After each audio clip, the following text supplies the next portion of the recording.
ঘুম থেকে উঠেই যদি একবার সোয়েটার পরে নিই তাহলে আর কাজ করতে ইচ্ছে করে না। আর আজ তো ভীষণ কাজের তাড়া ছিল, তাই বাসি কাজগুলো করে কয়টা বাসন ছিল সেগুলো ধুয়ে তাড়াতাড়ি করে স্নান করে আমি চলে গেছি ঠাকুর দিতে। অন্যদিন না আমি ঘুম থেকে উঠে আগে 1 কাপ চা খেয়ে নিই, আজ আর চা খাওয়া হলো না। আজ এই এখন চলে আসলাম স্নান করে ঠাকুর দিয়ে, আজ একটু বের হবো তো, তো সেই জন্যই আজ আমার একটু তাড়া।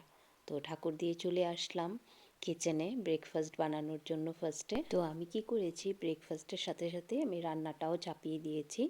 ভাবলাম কিছুটা রান্না করে যাই, তাহলে আমার কাজটা একটু আগ বেড়ে থাকবে। তো রান্না করে নিয়েছিলাম চানার ডাল, আর এদিকে পনির আর একটা চাটনি বানিয়েছিলাম, আর রুটি করেছিলাম ব্রেকফাস্টের জন্য। আমার না কি হয়, সব কিছু প্ল্যান করে করতে হয়, যেহেতু আমি একাই করি। তো আমি আগের দিনই ভেবে রাখি কি রান্না করব, তো সেই মতেই চলতে হয়, না হলে আমার জন্য খুব প্রবলেম হয়ে যায়। কিছুটা রান্না আমি করে রেখেছি আর বাকিটা আমি এসে করব। তো আমি তো তোমাদের দেখিয়েছিলাম আমার হেয়ারটা আমি রিবন্ডিং করিয়েছিলাম। তো আজকে যাচ্ছি, আমার হেয়ার ওয়াশের ডেট ছিল, তো সেটাই করাতে। অ্যাপয়েন্টমেন্টটা আমার আগের থেকেই নেওয়া ছিল, তো সেই জন্যই আমি 10টার মধ্যে এসে গেছি। পরে যদি লেটে আসি তাহলে তো আমার আবার ওয়েট করতে লাগবে, আর আমার বাড়ি ফিরে যেতেও টাইম লেগে যাবে। তো আমি আমার হেয়ার ওয়াশটা করিয়ে আমি বাড়ি চলে আসলাম। লেট হয়ে বলে ব্রেকফাস্টও করে যাইনি, শুধু ছেলেকেই দিয়েছিলাম ব্রেকফাস্টটা বানিয়ে। তাই আসার সময় এখন কি নিয়ে আসলাম তোমাদের দেখাবো। এসেই ফার্স্টে আমি চা বানিয়ে নিলাম, এখন শান্তিতে বসে চা 1 কাপ খেয়ে নেব, তারপরে গিয়ে বাকি রান্নাটুকু করব।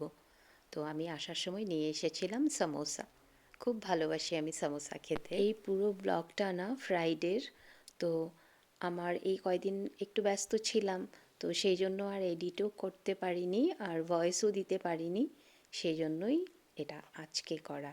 এই রিবন্ডিং করানোর পরে না 7-10 দিন চেহারাটা এত বাজে লাগে দেখতে।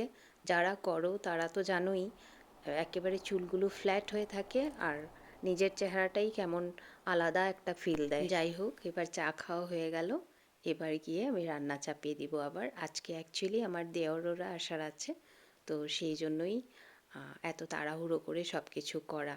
একটু কাজের থেকে ফ্রি হয়ে থাকলে ভালো লাগে না, যে কেউ আসলে একটু বসে গল্প করব, এই জন্যই আমার সব কিছু প্ল্যান করে করতে হয়। তো আমি আগের দিনই বাজার সব করে রেখেছিলাম, তো বাজারটা করা থাকলে আর প্ল্যান করা থাকলে কি রান্না করব, তো সেই মতে তাড়াতাড়ি করে করা যায়। না হলে তো আমারই বাজার করে আনতে লাগবে, আমারই রান্না করতে লাগবে, তাহলে তো অনেকটা টাইম লেগে যায় না। রান্না কমপ্লিট করে ওদের সাথে গল্প করে এবার খাবারটা দিয়ে দেব বলে এসে বাঁধাকপির পকোড়াগুলো ভেজে নিচ্ছি। আর তোমাদের সাথে তো লাঞ্চটা আগেই শেয়ার করেছিলাম। তো কেমন লাগলো আমার ব্লগটা জানিও। সবাই ভালো থেকো, আবার দেখা হবে আরেকটা ব্লগে। টাটা।